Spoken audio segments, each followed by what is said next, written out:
কিছু না কাজ করে এসে ভালো লাগে আর লাইভটা কাটো স্টার্ট হচ্ছে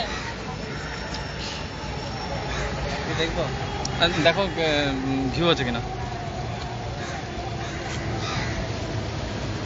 দেখো বলছি যদি লাইভটা শুনতে পান কাইন্ডলি একটু লিখে জানাবেন যে হ্যাঁ শোনা যাচ্ছে বা দেখা যাচ্ছে, কারণ এখানে ভিউ বা ফার্স্ট কমেন্ট এরকম কিছু এখনো অবধি অ্যাপিয়ার হয়নি। গ্রুপ দেখো লাইভ কি দেখাচ্ছে? হ্যাঁ এখানে 3 জন ভিউ দেখাচ্ছে, ভিউটা দেখাচ্ছে, কমেন্ট এখনো দেখিনি। হ্যাঁ দেখাচ্ছে গ্রুপে লিঙ্ক দিত। আজকে ভোরবেলায় আমরা এপিসি এসেছিলাম,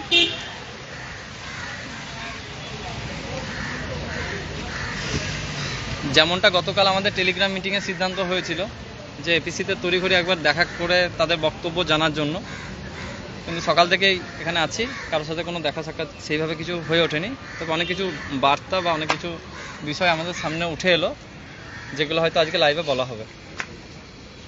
যদি আপনারা লাইভ শুনতে পান, আচ্ছা কেউ ওয়াচিং থাকলে লাইভে সবকিছু ক্লিয়ার আছে কিনা একটু দেখে জানাবেন, এবং সবকিছু ভয়েস টয়েস ঠিক আছে কিনা একটু জানাবেন। লিঙ্কগুলো গ্রুপে একটু দিত।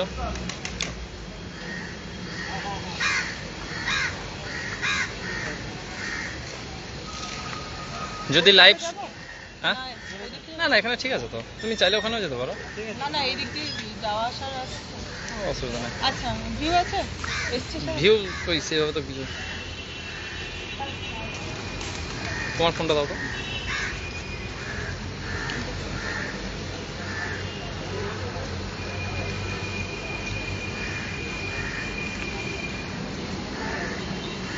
আচ্ছা ভিউ আছে তো, দেখাচ্ছে তো, আমি এগুলো মেন একটা বলে দিই।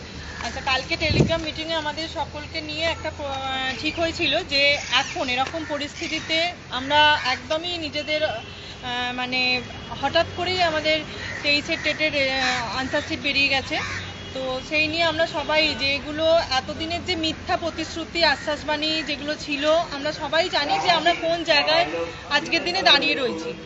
তো আজকে এখানে এসছি সকালবেলায়, মানে সেই 11টার সময় এসছি, 11টা থেকে এখন বাজে হচ্ছে 4টে বাজতে যায়। কনস্ট্যান্ট বসিয়ে রেখেছে, মানে বসে আছি আমরা 4 জনে মিলে, আরও অন্যান্যরা অনেক কিছু এসছে। তো এই রকম ভোটের সিচুয়েশানে শুধু ভোটটাকে অজুহাত দেখিয়ে ওনারা কেউ দেখা করতে চাইছেন না, কেউই দেখা করতে চাইছেন না, না ডিএস না সেক্রেটারি না কেউ। প্রেসিডেন্ট যতদূর সম্ভব প্রেসিডেন্ট মনে হচ্ছে নেই বা আসেননি, কল্যাণীতে আছে, কল্যাণীতে যতদূর সম্ভব আছেন। যাই হোক এই রকম সিচুয়েশানে আমরা এতক্ষণ অবধি অপেক্ষা করেছিলাম যে একবার ওনাদের মুখোমুখি হতে, স্টেট ফরওয়ার্ড স্টেট কার্ড যে আমাদের 22-দের নিয়ে এখন ওনাদের ভাবনাটা কি করতে চাইছেন, কোন খেলা খেলতে চাইছেন আমাদেরকে নিয়ে, আর কোনো আশ্বাস নয়, আর কোনো অনেক লাড্ডু খাইয়েছেন, অনেক ললিপপ খাইয়েছেন। এবার আমরা স্টেট ফরওয়ার্ড ওনাদের থেকে প্রশ্ন চাই, সেটা যদি সেক্রেটারির সাথেও আমরা দেখা করতে পারতাম তাহলে সেক্রেটারিকেও এইভাবেই প্রশ্নটা করতাম, বা ডিএসের সাথেও। কিন্তু ওনারা এতটাই মানে ভীতু সন্তুষ্ট বলবো তো নয়তো কি, মানে এরকম কোনোবার হয় না, প্রত্যেকবার এলে কারোর না কারোর সাথে আমরা দেখা করে যাই।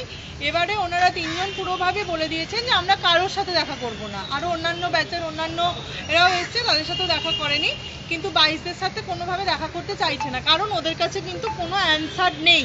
ওনারা যে মানে আশ্বাস আমাদেরকে দিয়েছেন তার পরিপ্রেক্ষিতে কোনো সদুত্তর ওনাদের কাছে নেই। মানে কোশ্চেনের মুখোমুখি হতে আমার তো মনে হচ্ছে এখন পর্ষদ ভয় পাচ্ছে। যাই হোক এরকম সিচুয়েশনে ভিতরের খবর বলি, 22দের নিয়ে কোনো ভাবনা নেই, কোনো ভাবনা নেই। এখন পর্ষদ শাক দিয়ে মাছকে ঢাকতে ব্যস্ত রয়েছে।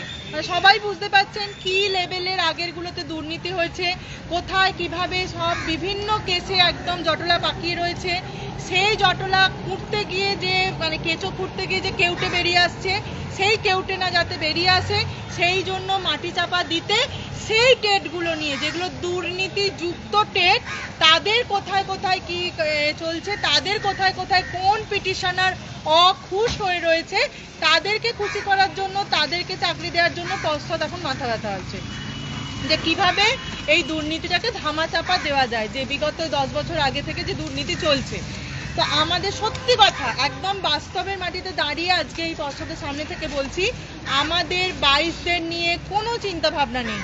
এইভাবে যদি চলতে থাকে এবং আপনারা সকলে যদি শুধুমাত্র লাইভ দেখে আর গ্রুপে থেকে যদি ভাবেন চাকরি পাবো, শেষ, আমাদের জীবন কিন্তু শেষ। একটা কথা মনে রাখবেন, স্বচ্ছ এই যুগে, এই কলি যুগে না স্বচ্ছতারও দাম দিতে হয়। আজ স্বচ্ছভাবে পরীক্ষা দিয়েছি বলে আজ এই জায়গায় দাঁড়িয়ে। আর যদি এমন সিচুয়েশনে দাঁড়িয়ে রয়েছে যেখানে সরকার টলমল অবস্থায়, সেখানে হয়তো মানে অস্বচ্ছ হলে যদি আমাদেরও ওয়েমার না থাকতো, আমরাও যদি অস্বচ্ছভাবে মাটি দিয়ে পরীক্ষায় পাস করতাম, তাহলে হয়তো এইরকম টলমল অবস্থায় টাল সামলানোর জন্য সরকার আমাদেরকে নিয়ে ভাবতো। কিন্তু সেটা তো 22দের ক্ষেত্রে হয়নি। আমরা প্রত্যেকে নিজেদের দমে নিজেদের মেধাতে পরীক্ষাতে পাস করেছি এবং মেধাভিত্তিক আমরা একটা চাকরির অন্তত ইন্টারভিউতে অংশগ্রহণ করতে চাইছি। একটা সুযোগ চেয়েছি যে 1 বছর হয়ে গেছে আমরা অতিক্রম করে টেট পাস করে বসে রয়েছি, একটা শুধু ইন্টারভিউ সুযোগ চেয়েছি। পরবর্তী টেট হয়ে গেছে, তার আনসার কিও বের করে দিল। আর আনসার কি বের করা মানে সেটাকে চ্যালেঞ্জ করার মাত্র 1 মাস সময় দিয়েছে, তারপরে দেনান্দিয়ার ফাইনাল অ্যান্সার কি বের করে রেজাল্টও বের করে দিতে পারবে, শুধু সময়ের অপেক্ষা। আর আমাদের হাতে কিন্তু কিছুই নেই। এরপর এই যদি আমরা এখনো হাত পা গুটিয়ে বাড়িতে বসে থাকি, এই রাজপথে এই পর্ষদের সামনে মিনিমাম যদি 10,000 ছেলে নামার মতো ক্ষমতা যদি 22 স্টেটের না থাকে, তাহলে ভাই সবাই চাকরি ভুলে যাও। তাহলে আমাদের আশাটা বেকার হবে। দিনের পর দিন এসে এখানে লাইন দিয়ে বসে থাকা, সময় নষ্ট করে বসে থাকা, হ্যাপিট টেস্ট করে বসে থাকাটাই বেকার হবে। কাজের কাজ আমরা কিন্তু কিচ্ছু পাবো না, কিচ্ছু নেই। সবাই ডুববো, 23, 24, 25 সবাই ঢুকবে এবং 22 ডুববে। এরকম যদি চলতে থাকে, 22দের জন্য সত্যি কোনো খবর নেই। তারা কিভাবে কি দিচ্ছে জানি না। আমি কোনো নেগেটিভিটিতেও নেই, পজিটিভিটিতেও নেই। বাস্তবটাকে মানতে হবে, বাস্তবটাকে মানে করতে হবে। 22দের জন্য এখন পর্ষদের কোনো চিন্তা ভাবনা নেই যে এই যে মানে কোথাও যেন একদম শুনছিলাম যে এই তো 23 দিয়ে দিয়েছে, 23-এর আনসার কি বের করে দিলে, রেজাল্ট বের করে দিলেই আমাদের জন্য নোটিফিকেশন আসবে কাঁচকলা। কিচ্ছু হবে না। এর আগে যে লটাপটি মানে লেগে রয়েছে সেসব সামলে তারপরে যদি মানে সেই অচ্ছুতের মতো আমরা পড়ে রয়েছি, মানে যারা দুর্নীতি করে বসে রয়েছে, যারা পিটিশনার বিভিন্ন দিক থেকে কেসে পর্ষদকে জড়িয়ে রেখেছে, তাদেরকে অন্ন দিয়ে যদি আমাদের জন্য কিছু অন্ন পড়ে থাকে তবে আমরা পাবো, নাহলে পাবো না। তো এবার সবাই প্রস্তুত হও রাজপথে নামার জন্য। 10,000 ছেলে যদি এপিসি গেটকে আটকাতে পারো, সেই তবেই আমরা নোটিফিকেশন পেতে পারি পর্যাপ্ত শূন্যপদ সহ। শুধু তো নোটিফিকেশন পেলেই হবে না, আমরা 7টা বছর আজ বঞ্চিত। 6 বছর পর টেট পেয়েছি, টেটে পাস করেছি, 1 বছর হয়ে গেল। তো এটাই। আর তোমাদের কি বলার আছে বলো।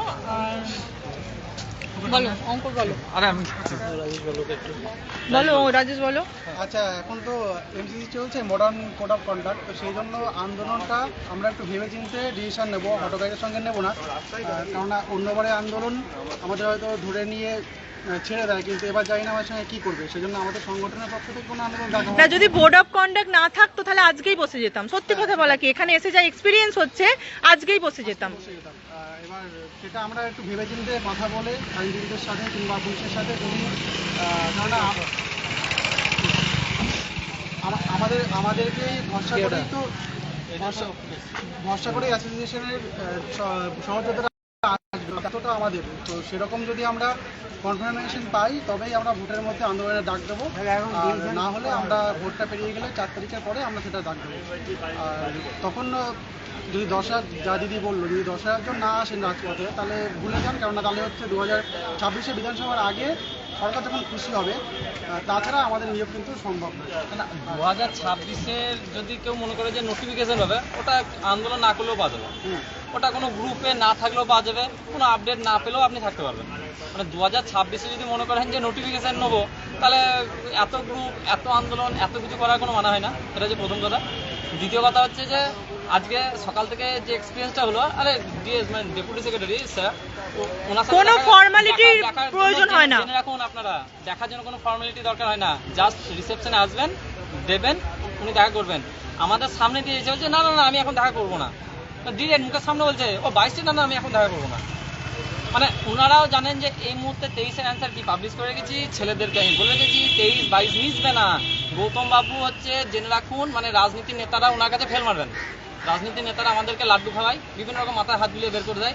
ওনার মতো সাইকোলজিস্ট 1 নম্বর দেখা দরকার। ভোটের সময় বের করলো যাতে কেউ কোনো ছেলে মেয়ে আন্দোলনে এই মুহূর্তে ঢুকতে পারবে না, মানে যেভাবে পারছে আমাদেরকে বাঁশ দিয়ে রেখে দিচ্ছে, এটা হচ্ছে কথা। আমরা কখনোই হচ্ছে ওই সাদাকে কালো কিংবা কালোকে সাদা এইভাবে দেখাই না। এই বলে লাভ নাই। আর একটা কথা বলি আপনাদের কাছে, সেটা হচ্ছে এই মুহূর্তে যদি আমাদের 5 থেকে 10,000 ছেলে মেয়ে যদি রাস্তায় নামতে পারে, 5ও নয় 10,000 মিনিমাম লাগবে, তবে একমাত্র এই রাজপথ, এই উল্টো দিকে যে পথ আছে 4 লাইন, এটা যদি ব্লক করতে পারি, টোটালি এসে যদি বসতে পারি, দেখবেন পুলিশ আমাদেরকে গার্ড দেবে, পুলিশ তুলে নিয়ে যাবে কোথায় 10,000 জনকে। সেই পরিকাঠামো কোথায় পশ্চিমবঙ্গ সরকারের? এদিকে 30,000 40,000 জন পাস আছি, ওই ফান্ড দিয়ে কিছু হবে না, ফান্ড দিয়ে কিছুই হবে না। যদি নিজেরা পারেন আন্দোলনে আসুন, 10,000 জন রাস্তায় বসুন, পেতে পারেন। কোনো দাদা, কোনো দিদি, কোনো অ্যাডমিন কারোর কথা কিছু শোনা দরকার নাই। যদি 10,000 জন আমরা আনতে পারি তবে একমাত্র আমরা নোটিফিকেশন পাবো, নচেত আমাদের নোটিফিকেশন ভুলে যান। পরিষ্কার বাংলা কথা বলছি, নোটিফিকেশন ভুলে যান। আমি জেনারেল প্রতিটা ইয়েতে বলি, আমার যে খুব হাই পঞ্চায়েত একাডেমিক আছে সেটাও না, একটা কিছু আসার জন্যই এত দৌড়ঝাঁপ লড়াই ঝাঁপ করে বেড়াই, যেটা ফ্যাক্ট, সত্যিটাই বলছি আপনাদের কাছে। তো আশা করি আপনারাও বুঝছেন কি মানসিক অবস্থার মধ্যে দিয়ে এখন আমরা যাচ্ছি। ওই টেলিগ্রাম মিটিং করলাম, অমুক করতে হবে তমুক করতে হবে, কথা বলে লাভ নাই।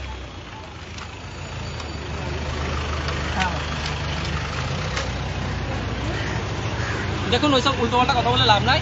যদি গ্রুপে ওই 300 জন 500 জন মেম্বার ওই আপডেট নেওয়ার জন্য যদি বসে থাকে, ভাই ওইসব মেম্বার দেখে লাভ নাই, ভাই লেফট হয়ে বেরিয়ে যাও। সোজা কথা বলছি, ও থাকা চাইতে না থাকা ভালো, ও থাকা চাইতে না থাকা ভালো। যদি মনে হয় সত্যি চাকরি দরকার, আজ 1 বছর বসে আছি, ভাই কি পেলাম আজ 1 বছরে? আজ 1 বছরে কি পেলাম? অনেক আন্দোলন, ওই 200 জন এলাম, 500 জন এলাম, ওতে হবে না, লোক আছে, ওই পুলিশ ধরলো নিয়ে গেল, আবার করে মানে মিডিয়াতে ফুটেজ দেখলো, দেখো আমাকে দেখাচ্ছে টিভিতে, ভাই ওসবে কোনো লাভ নাই। দিনের শেষে চাকরিটা দরকার, দিনের শেষে 22 রিক্রুটমেন্টে যেমন সবাই স্কুলে গেছে, আমাদেরও সেটা দরকার। যদি অ্যাকচুয়াল সেটা চান, তাই বৃহত্তর আন্দোলন চাই। ওই ছোটখাটো আন্দোলন করে কোনো লাভ নেই। আমাদেরকে নিয়ে কেউ কিছু ভাবে না, পরিষ্কার কথা, আমাদেরকে নিয়ে কেউ কিছুই ভাবছে। আমরা কখনোই পশ্চাতে আশ্বাসিত হইনি, কারণ আমাদের মাথায় হাত বুলিয়ে ছেড়ে দেবে। আমরা যেটা গিয়ে সত্যিটা জেনে দিই, যে যেটা বলেছে আমরা সেটাই বাড়ি এসে বলেছি। এই জন্য হয়তো অনেকে ভাবছেন না যে 50,000 শূন্যপদ দেবে, ভাই ওই লাড্ডু, সেই দিল্লিকা লাড্ডু খেলেও বাঁচতে না খেলেও বাঁচতে, শুনতে খুব ভালো লাগে। 50,000 যে শূন্যপদ চাই, ফার্স্ট দাবিটা আমার ছিল। ডেট ওয়াইজ ভালো করে পরিসংখ্যান দিয়ে পোস্ট আছে ফেসবুকে, দেখে নেবেন, ঠিক আছে? এই দাবি থেকে সরে আসছি তা না, কিন্তু সত্যিটা হচ্ছে এটা। আমি আপনাদের মন ভালো করার কথা বলবো। এই আজকে 50,000 শূন্যপদ দেওয়ার ব্যাপারে পজিটিভ কথা বললেন, অফিস থেকে শুনতে পেলাম, এরকম কিছু বলবো আপনারা কি সুন্দর আছি বলে গ্রুপে বসে থাকবেন, ওসবে কোনো লাভ নাই। পরিষ্কার কথা, রাতের বেলায় ঘুম আসে না, মানে কি বলবো, ডিপ্রেশন, অর্ধেক পিছনে দাঁড়িয়ে দেখতে পাচ্ছেন, ওদেরকে বাদ দাও, ওদের বাদ দাও। তো এই হচ্ছে বিষয়। আর দ্বিতীয় কথা হচ্ছে, এটা গ্রুপের মধ্যে শুধু অ্যাডমিনদের কোনো দায়বদ্ধতা নাই, দায়বদ্ধতা প্রতিটা মেম্বারের আছে। চাকরি তো সবাই করবেন, বেতন কি অ্যাডমিনদেরকে দেবেন নাকি? তা তো না, যেটা পরিষ্কার কথা। আর যদি অরিজিনাল 50,000 শূন্যপদ পেতে চান, তো সেরকম আমাদের স্ট্রেন দেখান। যদি সেরকম স্ট্রেন দেখাতে পারেন, সরকার বুঝতে পারে। কারণ আমাদের রাজ্যে ভোটের সাথে সবকিছু সম্পর্ক থাকে, পরিষ্কার বাংলাভাবে বলছি, ভোটের সাথে সবকিছু সম্পর্ক থাকে। আপনি যে দেখবো হিউজ নাম্বার আছে, এদের সুন্দর নেটওয়ার্ক আছে। তখন ওই যে কালকে টেলিগ্রাম মিটিংয়ে একজন বলছিল না যে এদের বিরুদ্ধে আইবি লাগাবে না, এদের বিরুদ্ধে আইপ্যাক লাগিয়ে দেবে। অ্যাকচুয়ালি চাই, আমরাও চাইছি আইপ্যাক লাগুক। আমরা যে 40,000 50,000 আছি, আমাদের ক্ষমতা কি সেটা জানুক গভর্নমেন্ট, তবেই আমাদের নোটিফিকেশন আসবে, তবে আমাদের পর্যাপ্ত শূন্যপদ আসবে, সোজা কথা। এবার বাকি আপনারা কথা হয়েছে বলে দেন, নইলে আমরা ওরা আলাদা কথা, ওরা আন্দোলন করতে গিয়েছে, আপনাদের যাইছে। চলো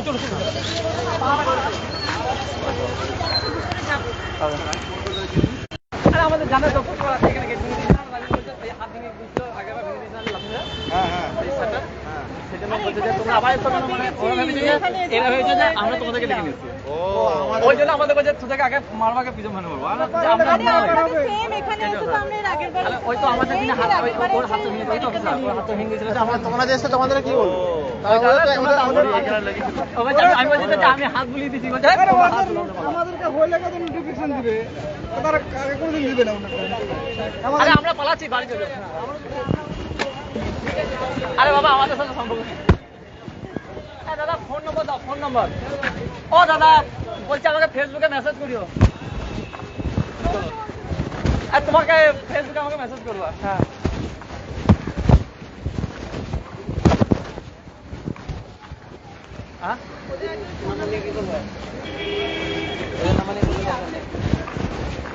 দিদিটা নিলেই তো তোরা ছোট কথা। হ্যাঁ আচ্ছা আচ্ছা আচ্ছা।